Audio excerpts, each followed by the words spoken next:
All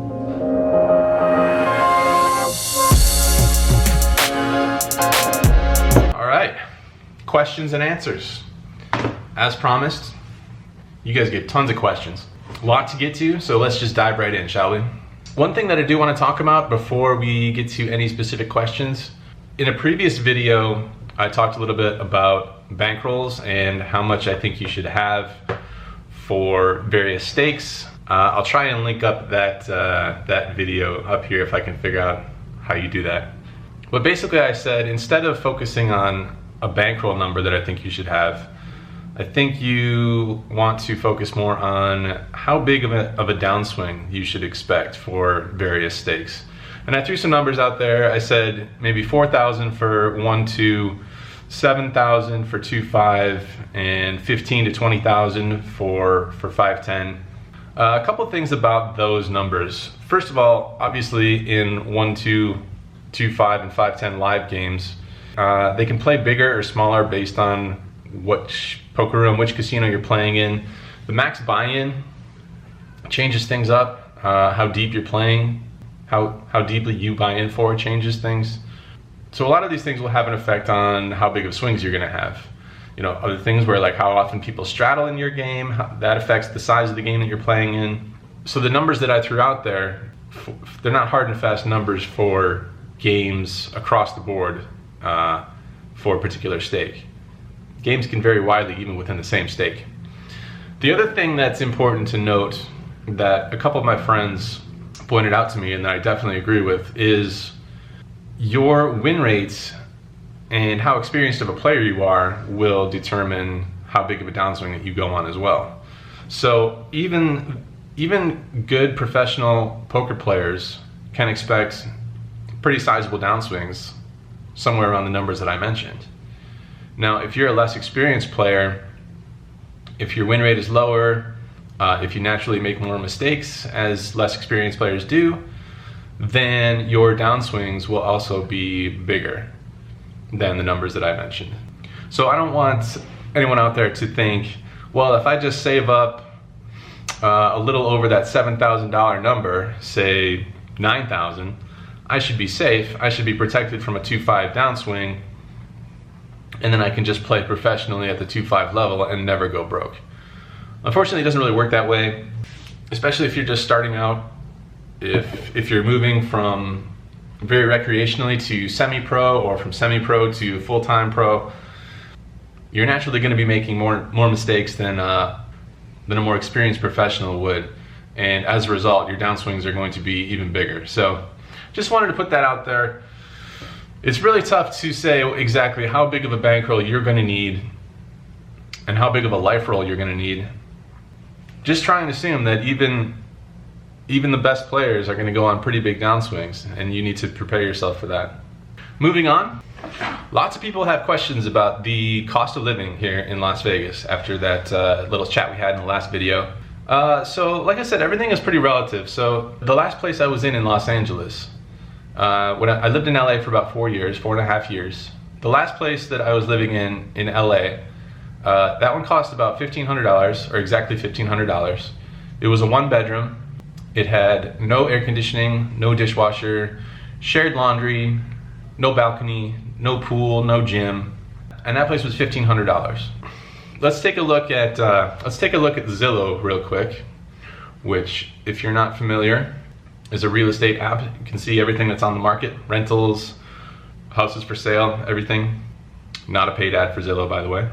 In the building called Allure, that's towards the north end of the strip, you can get a 1-bedroom for $1,150 a month. That's in a high-rise, modern, very nice condo building. $1,150 a month for a 1-bedroom apartment right on the strip. You can certainly find cheaper places to live in the country, but just depends what you're looking for, I guess, right? Trying to make this light situation work again. It's getting darker early now. It's like that light's disappearing fast. I need to get one of those like professional lighting setups that Jamie Staples has. Guys like Joe Ingram, those guys know, those guys are better at this sort of thing. They have that stuff all figured out. I don't know, maybe someday I'll have it figured out. One or two people wanted to know about some downsides to living in Las Vegas. Biggest downside, I think, is just you're living in you're living in the desert, basically. You're on an island without water, surrounded by all this desert. Gets insanely hot in the summertime, 115 degrees, something like that.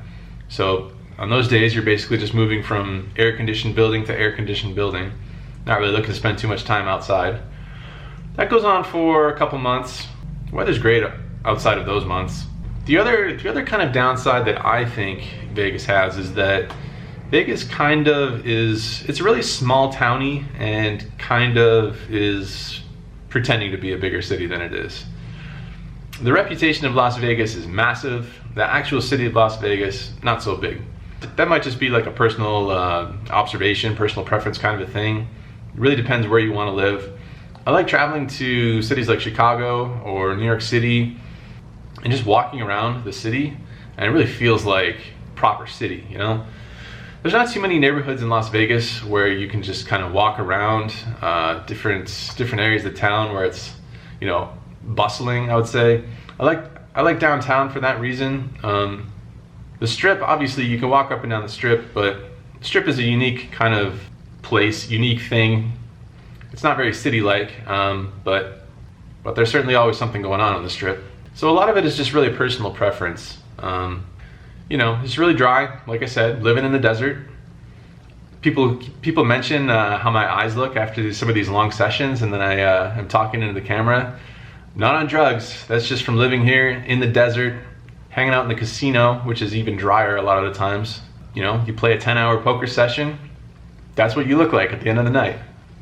What do you want me to do about it? It's not drugs, okay? Not drugs. Let's get to some poker questions here. Ollie James says, what is the most helpful poker book that you've read? A lot of people ask me about poker books. Unfortunately, I can't give a really good answer because I haven't read a poker book in years, actually. I mean, I can give one good poker book that's definitely on the top of my recommendations list. That's Jared Tendler's book, his first book, The Mental Game of Poker. Pretty much a must read as far as psychology and dealing with all the mental aspects that you go through playing poker. I know that's not really the type of material that people are asking about. They want to know about strategy books, and unfortunately I haven't read a strategy book in a long time. A lot of times I'll recommend maybe Ed Miller's stuff for cash games, or I know Jonathan Little's stuff on tournaments is supposed to be really good. So there's a couple options for you, but really the best work that I didn't come from books. It came from talking poker with other live poker players. Just having a text message group, firing hands back and forth 24 hours a day.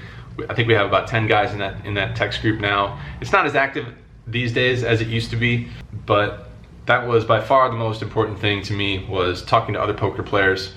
If you don't know anybody to talk poker with, I would say hop into the forums on 2+2, the strategy forums. Start posting hands on there. Read all the other hands that get posted. Post every single hand that you have a question about that comes up. And in the meantime, try and make friends with other people that are playing in your games or in the stake level above the game that you're playing at, so you can get some feedback. Delacroix on YouTube says, do you have any general advice for poker players that are not professional and play occasionally throughout the year? Obviously the goal is to win, but also play to have fun, and it's viewed as entertainment. Well, I think you kind of said it yourself. I mean, general advice is to have as much fun with it as you can. The problem is that for the most part, winning poker, especially in say like a 1-2 game, winning poker is often boring poker. When you're playing against tourists, say in Las Vegas, most of these players don't come to Vegas to fold, so they're going to be playing lots of hands. It's going to be very tough. It's going to be very tough to bluff them. Just play a very straightforward ABC, somewhat boring type of a game. That's if your goal is to win money, like I would say the majority of people watching this video are trying to do. But yeah, if you're playing semi-professionally or even just recreationally, just have fun with it. I mean, at the end of the day, this is a game, and I can talk about in this vlog the things that I've done over the past however many years, trying to bang out a win rate and pay the bills and stuff, and do the things that I think you need to do in order to to follow that path, but that's just my path, and I don't think everybody needs to be on that same path. In fact, quite the contrary. I think if your goal is to have fun with poker, and if that's your recreational time outside of the office, outside of any sort of obligations you might have, my advice is just to have fun with it. Put those straddles on, gamble it up a little bit, have a beer, do all the things that professional poker players frown upon, and don't worry about taking it so seriously. But really, it just really depends on what you want to get out of the game. If you're trying to crank out a certain win rate, then yeah, there's certain steps that you need to do. But if your goal is to enjoy yourself and not really care so much about that win rate and how many dollars per hour that you're cranking out, just enjoy yourself and have fun, and don't worry about it so much. It's just a game. Big Hurt on YouTube says, what advice would you give to a low limit live player that's just getting into poker other than to play tight pre-flop? I mean, yeah, play tight pre-flop. That goes a long way. Your mistakes are gonna be compounded starting with those early street decisions. So if you're playing solid hands and off the bat, you're gonna be ahead of the curve versus a lot of other people at the table. Did you ever do video editing before this vlog? How was the learning curve? What software do you use? Nothing, definitely nothing professional. I was a telecommunications major at Michigan State, so we learned a little bit about a lot of different media. So that includes anything from computers, cameras, cell phones, video editing, internet, radio, all packed into one 4-year degree at Michigan State University. You might be wondering, how do you learn about all those different things in one 4-year degree? Well, you learn very little about all those different things. And this is kind of how you end up playing poker for a living. I've been using Premiere Pro for all the editing. Ever sit at Trooper's tables? The only time I've ever seen Trooper is when we ran into each other in New York City in that other vlog. It's the only time I've ever seen him. Never seen him in Vegas. How much inspiration for your blog style did Casey Neistat play on you? Pretty much all of it. Casey is the man. He's the one who set the bar extremely high. There's probably gonna be, who knows, a million people like me that got inspired by him, saw the stuff that he was doing, and tried to emulate it. Are never gonna come close to what he was doing, but if I get some sort of enjoyment out of it and provide some form of entertainment for you on some level, that's awesome. That's all I can really hope for. GA Dog 84, I guess that's maybe Georgia Dog 84. He says, if you could move to another city anywhere in the world to play poker, where would you move to? Probably Los Angeles. I think for a long time, LA's been the real poker mecca of the country and I guess of the world. All those casinos, not only in just the casinos, but, and this is something I wasn't really aware of when I was living there, there's home games all over the city. There's obviously a question of how profitable they are because the rake is much higher than it is in the casinos. But I have a good friend who runs a couple games and he knows other people who run games, and just learning from him, it seems to me that there's a game on almost every single street in Los Angeles.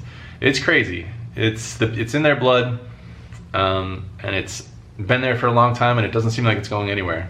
He also says, how expensive are the drinks at the Mandarin bar? That glass of wine that I had was $15 plus tax and tip, so not incredibly outrageous for Las Vegas prices, especially considering the view and the ambiance of that bar.